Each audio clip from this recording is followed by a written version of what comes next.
আসসালামু আলাইকুম বন্ধুরা, আমি হাসনাহেনা শম্পা বলছি ভার্জিনিয়া থেকে। Welcome to my channel colourful living. আজকে একটা নতুন পর্ব আপনাদের সাথে শেয়ার করব।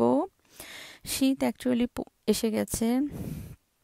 বাংলাদেশে তো চারিদিকে শীতের আমেজ, পিঠা খাওয়ার ধুম। আমরা এই ভার্জিনিয়াতেও আমেরিকাতে আসার পর চেষ্টা করি সব ক্লোজ ফ্রেন্ডরা মিলে বা বড় আকারে কমিউনিটির সব ফ্রেন্ডরা মিলে পিঠা উৎসব বা পিঠা পার্টি করে থাকি। এর ব্যতিক্রম হয়নি এখানেও। গত রাতে শনিবার ছিল, উইকেন্ড, তো আমরা সবাই মিলে পিঠা ক্লোজ ফ্রেন্ডরা মিলে পিঠা বানানোর চেষ্টা করেছি। তো কেউ কেউ ভাপা পিঠা, কেউ পাটিসাপটা, কেউ তেলের পিঠা, কেউ ঝাল তেলের পিঠা, কেউ চিতই পিঠা। তো সব যে যার মতো পারে বানিয়ে নিয়ে এসেছিল। সবাই এত বিজি থাকে, কিন্তু অ্যাকচুয়ালি দেশের প্রতি সবার এত টান যে চেষ্টা করেছে এবং সবাই একসাথে হয়েছি। একসাথে পিঠা খাওয়ার বা মজাই আলাদা। বিবিখানা পিঠাও খুবই মজার ছিল।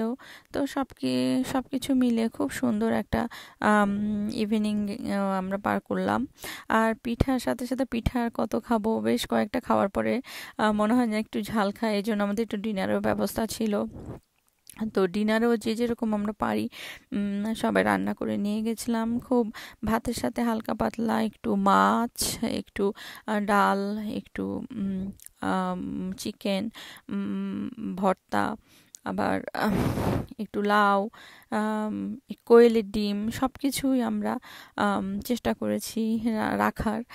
আর আমরা তো উইকেন্ডের জন্য ওয়েট করেই থাকি। এত ব্যস্ত এখানে সবাই, কাজ করি, ঘরের কাজ, বাহিরের কাজ, অফিস ওয়ার্ক সব কিছু মিলে এত ব্যস্ত থাকে। বাট ছুটির দিনে এগুলো করা অ্যাকচুয়ালি মনের তাগিদ থেকেই আমরা এসব করে থাকি। যে ইচ্ছা করে না আমরা একসাথে হই, গ্যাদারিং করি, দেশীয় জিনিস বানাই বা দেশের জিনিসটা করার চেষ্টা করি।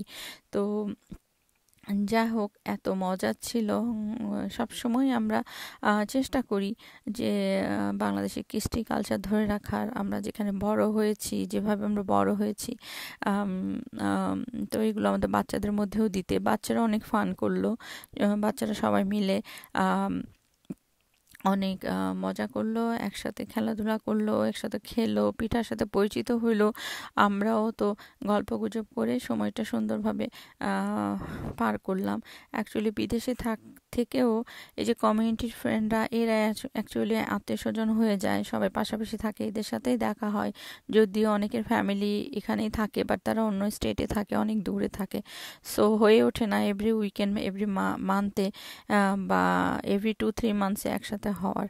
তো যাই হোক, আমরা সুন্দর সন্ধ্যা একটা কাটালাম, ভীষণ সুন্দর। তো যাই হোক বন্ধুরা, কেমন লাগলো আমার ভিডিওটা প্লিজ লাইক অ্যান্ড কমেন্ট করে জানাবেন, and please subscribe my channel. Thank you so much, thank you.